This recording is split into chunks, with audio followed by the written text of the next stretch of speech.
Hey guys, welcome back to my channel where I cover nostalgic, obscure, or otherwise strange content. It's Saturday, which means we're doing another episode of Saturday morning cartoons. Did you guys know that it used to be a Christmas tradition to tell ghost stories to each other on Christmas Eve?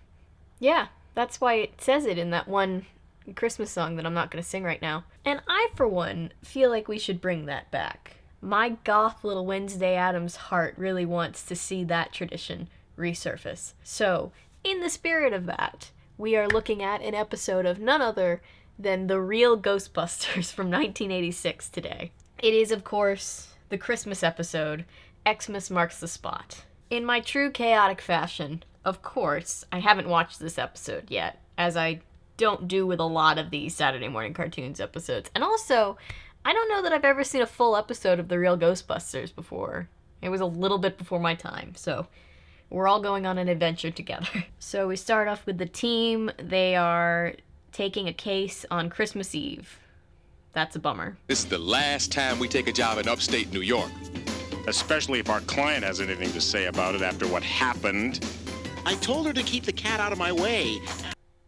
What happened to the cat? I mean, it's not like the fur won't grow back or anything. Oh no.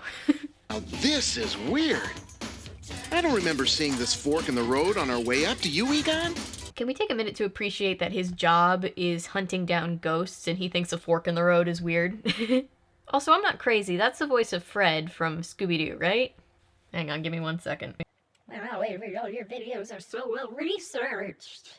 I can't find proof that he was, but I think it's a big conspiracy against me. Or maybe I'm just not good at researching things at all. Moving on. I'd say go left. So to the tune of groovy 80s music, they take a very wrong turn. So now they have to get out and trudge through the snow, something that I cannot even imagine, being a southerner, but I'm sure it sucks. Christmas isn't Peter's favorite season. His father was always away at Christmas. That affects you after a while. Aw, poor Peter. He has dad issues that turned into Christmas issues. That's a bum deal.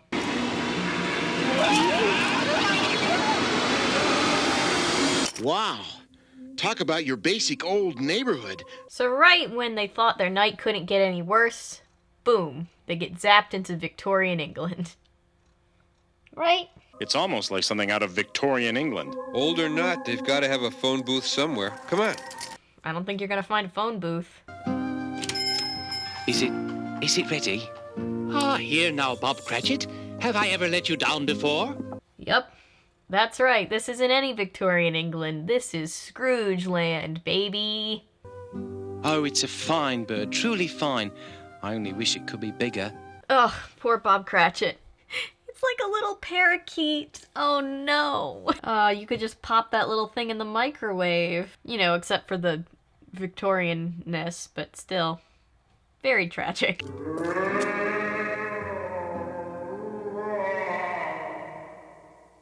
What the heck was that? Sounded like it came from over there. So the team, because they're the Ghostbusters, quickly pick up on the ghost of Jacob Marley as he's leaving Scrooge's house. You all know the story, I'm sure.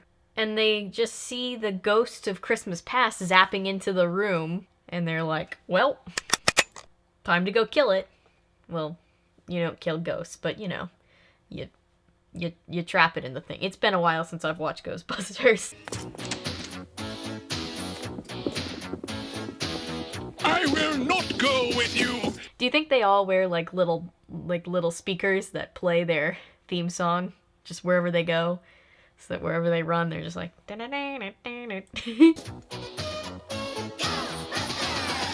Oh wait, it's all three of the ghosts. I've never heard a version of the story where all three of the ghosts, past, present, and future, all show up at once. That's convenient. No! No! Good job, guys. You zapped the good ones. What you've done here tonight? Will cost you some pretty big bucks if you'd like to write out a check. Money?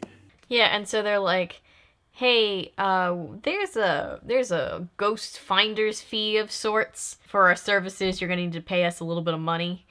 And because Scrooge didn't learn his lesson, they just zapped his lesson learner buddies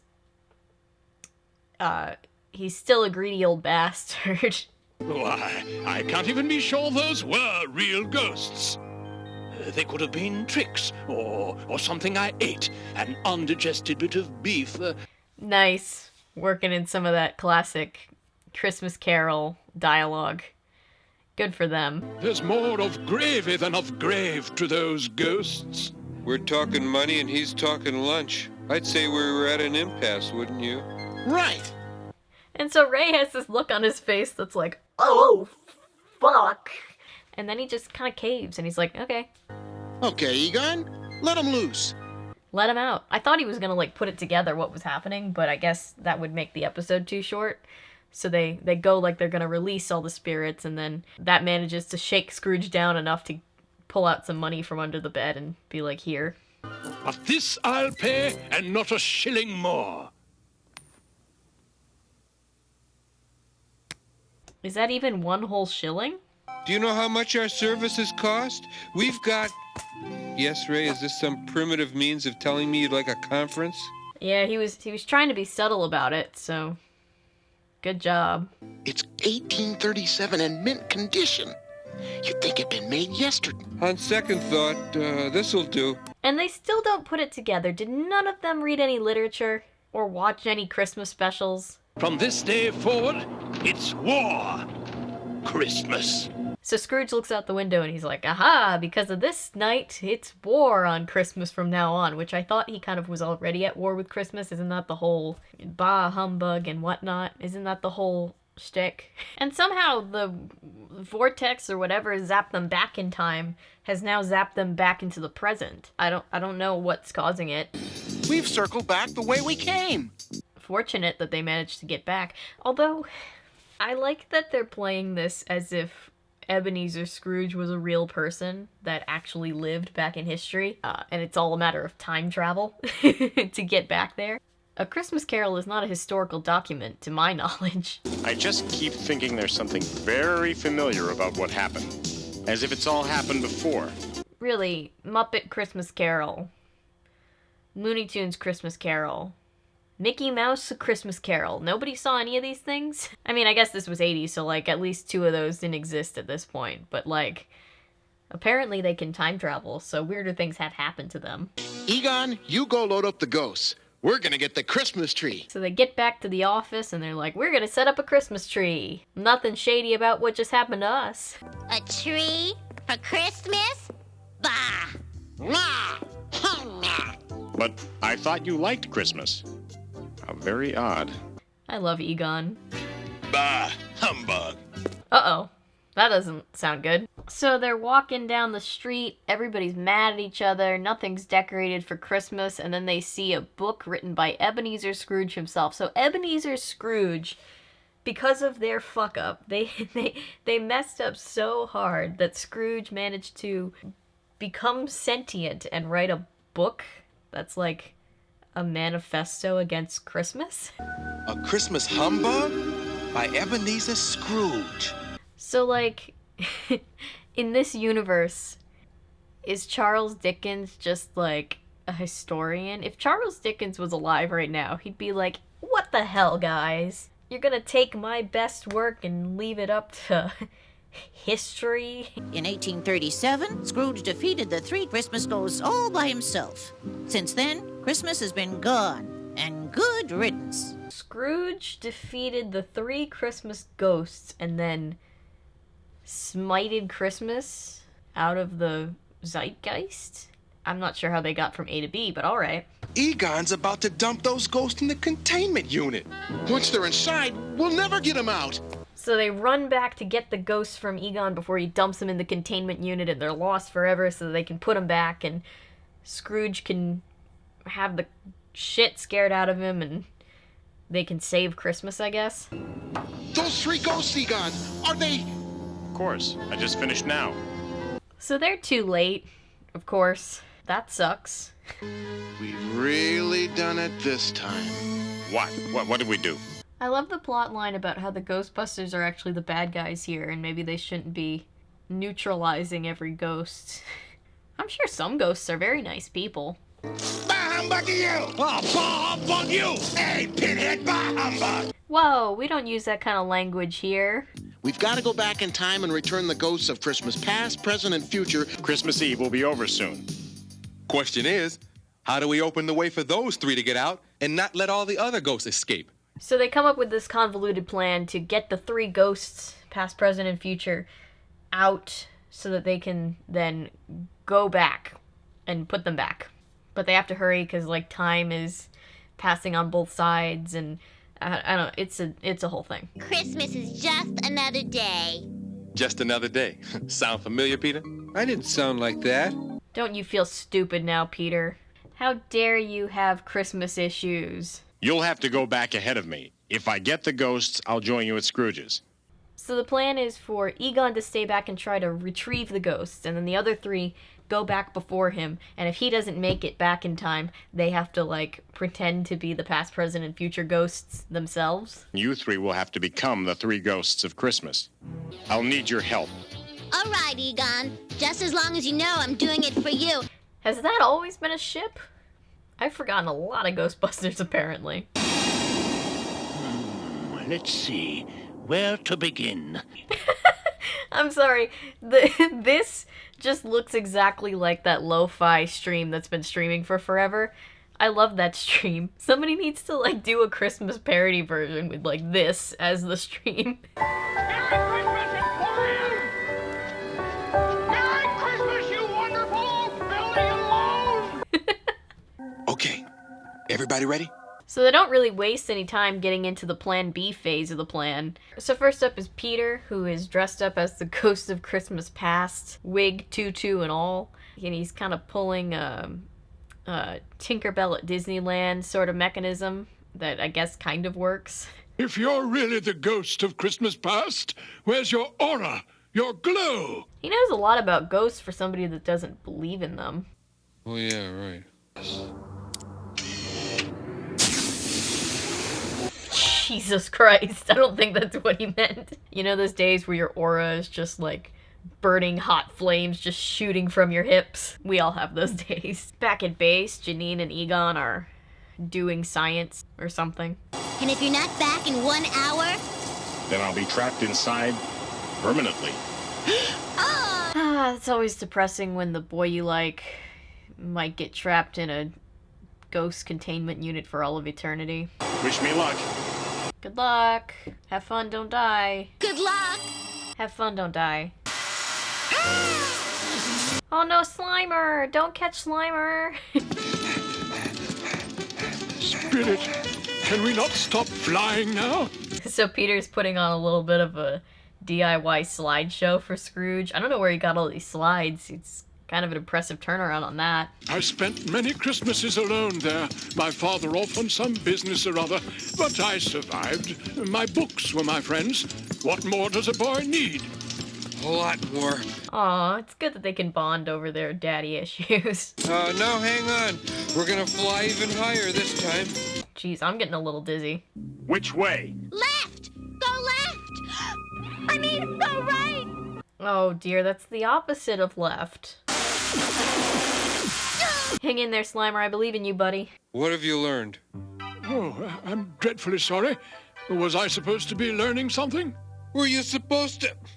You were supposed to learn that just because you had a rotten past, that's no reason to blame Christmas. So Peter manages to teach himself the Scrooge lesson, but Scrooge isn't quite there yet. Oh geez, did he almost die right there? Also, what are the other Victorians thinking right now? They're just looking out their window like, man, there's a bunch of flaming demons at Scrooge's house. Serves him right. And there, the workhouses, where you said to send the poor. See them? So while Scrooge is being swung around by the ghosts of Christmas present, Egon locates the actual ghosts of past, present, and future. Trouble, Janine. I think the other ghosts here have figured out what's up. However, he's reached a little bit of a snag. If they start to come through, turn it off. Forget about me, but don't let them escape. Aw, Egon, she'll never forget about you. She apparently forgot about Slimer, though. Poor Slimer. Good work, Janine. No time to talk. Please, inside. It's faster. So while, you know, the ghost of Christmas future is not at all being as terrifying as he needs to be, Egon comes back to save the actual day. All right, Egon! Catch! Egon's really got a Billy Idol Buzz Lightyear thing going on for himself, doesn't he? Nice. You will be visited this night by 3 spirits. The first will come at 1, the second at 2, the third will come whenever. Whenever he feels like it. That guy's always late. So they get all the ghosts back. All is well, I think, and then the ghost of Christmas present takes them all back to the future. Why didn't the ghost of future take... Never mind. It's not important. How did we... I mean, we were just at Scrooge's place. Yeah, it's the whole time travel thing. Are you not caught up on that part yet? So they look outside, they're like, hey, people are caroling again, we did it. And then they all toast from a bowl of water? Makes you wonder what else might be real. Oh god, Santa's real? So he really does do the whole B&E thing every Christmas? Poor elves. But Slimer got out okay. It looks like all's well that ends well. Merry Christmas to all! And to all, a good night. No, they should have said, God bless us, everyone. Poor Tiny Tim. That's what he says. But that's the end of the episode. This was definitely a really fun one.